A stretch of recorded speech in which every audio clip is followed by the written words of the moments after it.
How's it going, guys? It is Chad here from LuToons, and welcome to the Every Animated Movie of the Year Awards Special, or the Oscar Special, or the Emoties, whatever name you prefer. We will decide on a name for next year. Yes, it is true. We will be doing Every Animated Movie of the Year for 2017. Now, I've mentioned on Twitter and in past Every Animated Movie of the Year videos that I am not very excited about the slate of 2017 movies.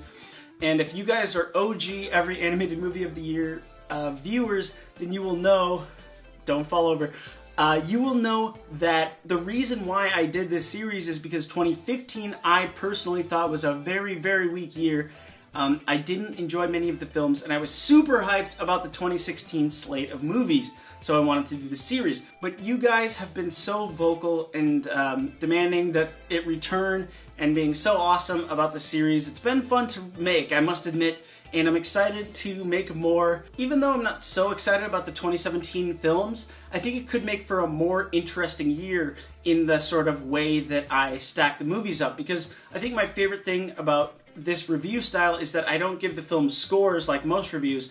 I compare them against each other. So in a year that seems like it's going to be weak, I hope it's not. I hope it shocks me and I hope it's amazing. But in a year that seems like it's going to be weak, I think it'll be really interesting to see how they stack up against each other instead of looking at it from like a 5-star or a 90% or whatever, you know, rating system. I think it'll be interesting to see how they stack up against each other. So, long story short, Every Animated Movie of the Year will be continuing into 2017, and we will be picking right back up with the Lego Batman movie, which comes out this weekend. It might be a little bit delayed just because of this very video that you're watching, but I'll try to get the Lego Batman review out as soon as I can. But for now, we are talking about 2016 and all of the movies that came out during that year. Now we are on to the awards, and I know you guys had a lot of problems with the voting and the awards categories and this and that and the other, and let me just quickly address this before we get into it. You guys said that the categories were biased and that I only included things that I thought should win, etc., etc.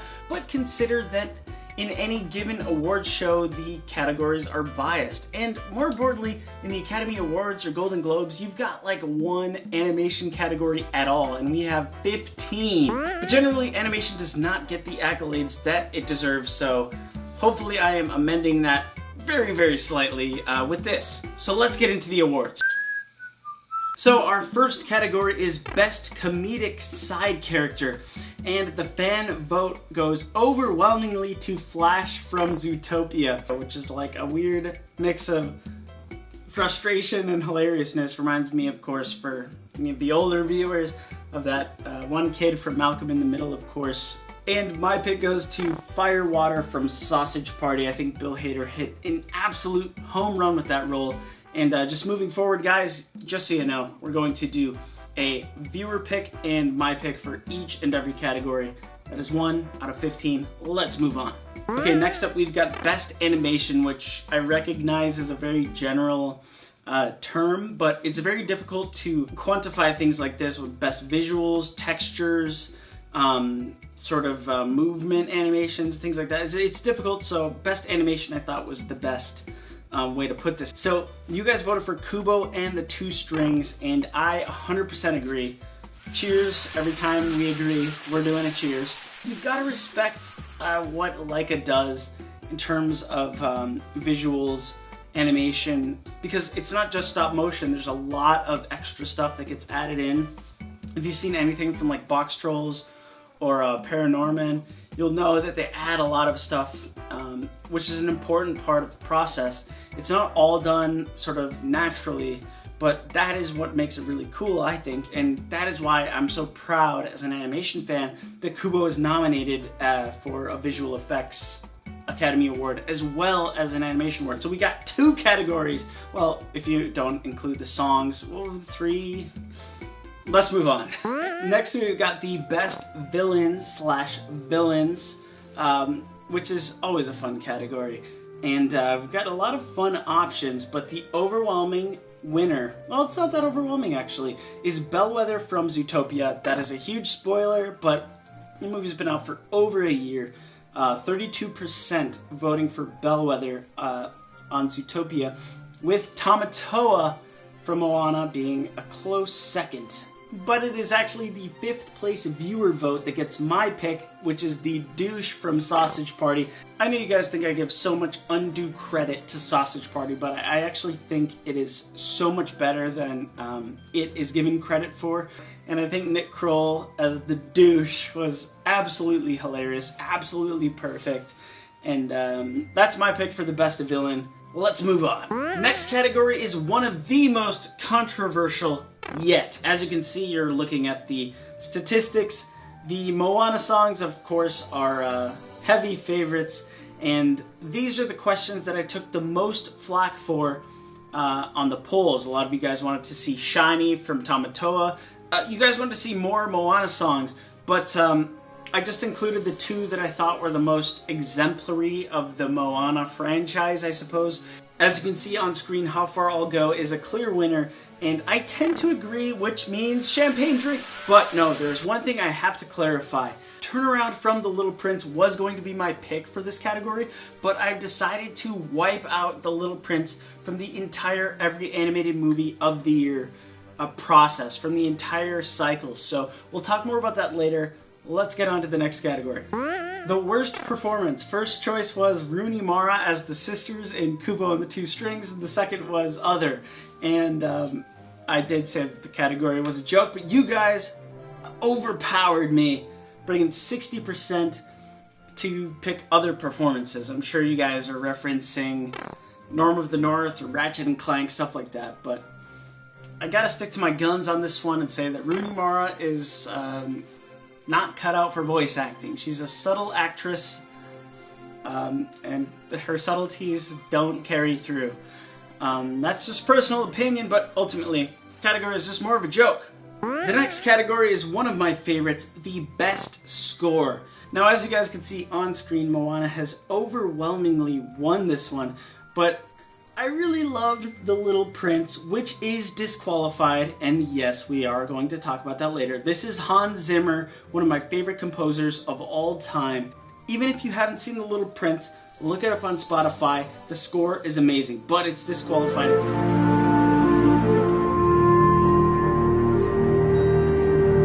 The best action sequence. I'm really excited about this category because it's a really great way to display what your animation is capable of. Like, what kind of camera shots can you do? What kind of characters jumping, leaping? This is the way to stretch your character models, right?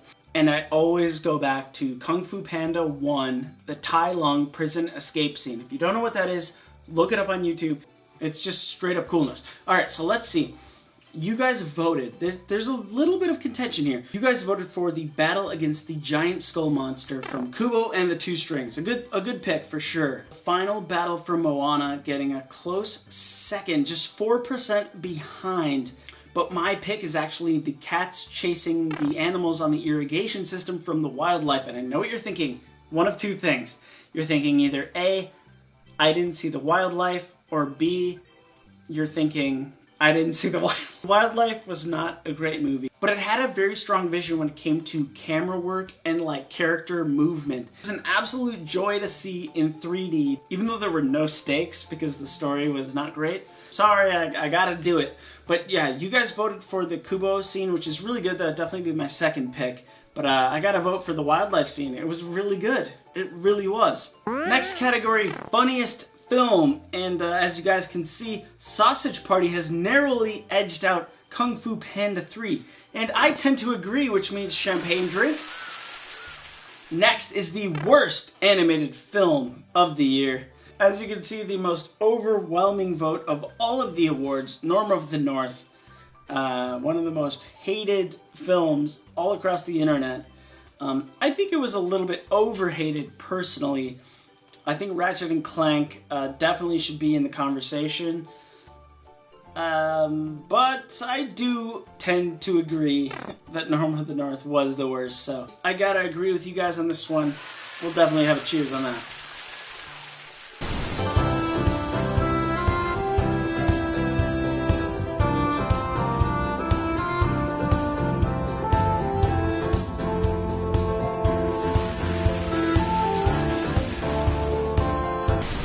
And now we dive into the best animated film of the year, the most contested category of all. And as you can see on the screen, Zootopia has pretty handily edged out Moana in the viewer vote. So as you guys know, I've kept the top 3 films, or my top 3 films, in flux, and I've not yet picked my order for the set order of 2016, those being between Moana, Zootopia, and The Little Prince. Now, I've mentioned that The Little Prince is going to be disqualified, and here's why. I was looking back at my first episode ever of every animated movie of the year, and I said it's gotta be something that comes out in theaters in my area, and that's that. And I want to stick to that because otherwise I'll open the door. I wanted to include The Little Prince because Netflix is, you know, this is the way media is going to be soon. Movies are going to come out on Netflix or Hulu or Amazon or whatever. And I wanted to include it just as a sort of acknowledgement to the way that media is growing, but I want to stick to my guns and say that it's gotta be a movie that has come out in theaters in my area. So Little Prince is out of the running, but I do want to say that it is my favorite animated movie of the year. If I did keep it in, it would be my number 1, but it's out. It's out. I, too, am agreeing with you guys and putting Zootopia as the top pick on every animated movie of the year, with Moana coming in at number 2. Little Prince not being on the list at all. But having said that, here is my prediction. I actually think that Kubo and the Two Strings is going to win the Oscar for Best Animated Feature Film. And here's why. It has a visual effects Oscar, which makes it seem even more elevated from the normal animated feature. Also, Laika has had entry after entry, but has not been able to really get the recognition that it deserves. So I think it can get this kind of Denzel Washington, Leonardo DiCaprio kind of, you've been around for a while, it's time that you get your honor. Also, I think that the fact that it edged out Finding Dory, I think that will get it over the hump, and I think that will get Kubo to actually win the Oscar. Even though Zootopia on my list is miles and miles above it, and I think Zootopia is a much, much better movie, story-wise, acting-wise, just all around, I think that Kubo will actually win the award. But hey, that was 2016, and we are living in 2017. So let's move on. We've got Lego Batman coming up. Expect that review very soon. I just want to thank you guys for being so excited and so opinionated and so vocal about all of these movies. At the end of the day, my favorite thing about the series has been all of the opinions. What you guys think, what I think. If I don't like a movie, you guys let me know that you did like the movie. Or if I did love a movie, you guys let me know that you did not particularly like the movie. And I think that's the coolest thing about this series, and that is why I want to continue on with the series, even though I'm not so excited about the movies coming out this year. But we've got plenty more movies to come, and we will be reviewing every single one of them right here on every animated movie of the year. I'll see you guys soon.